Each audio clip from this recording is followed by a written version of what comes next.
ang mga dapat natin abangan sa Batang Quiapo na wag na rin papalampasin ang bawat episode ng telesering ito. Dahil nga nakakulong itong si Tanggol, hindi talaga niya mapatunan sa mga tao na nagbago na siya kasi nga nasa kulungan siya ngayon.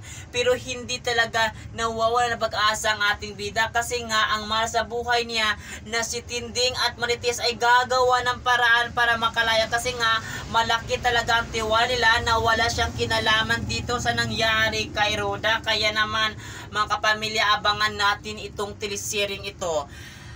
Itong si Mukang talaga ay iiwan na talaga niya itong si Tanggol kasi sasama na siya dito kay Ramon dahil magpapakasal na sila. Kung malaman nga ito ni Mukang kung ano nga ba talaga ang relasyon at ugnayan ni Ramon at Tanggol, baka doon talaga magugulo ang kanyang isip kung ano ang dapat niyang gawin at talagang sasabihin dito kay Tanggol. Kaya abangan natin ito mga kapamilya.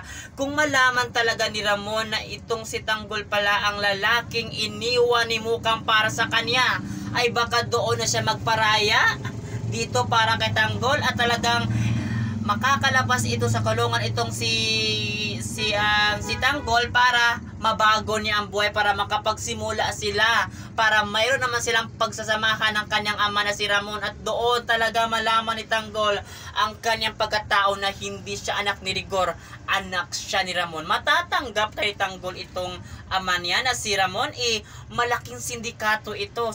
Sasama kaya siya dito pag nalaman nga niya na ang ama niya ay itong si Ramon.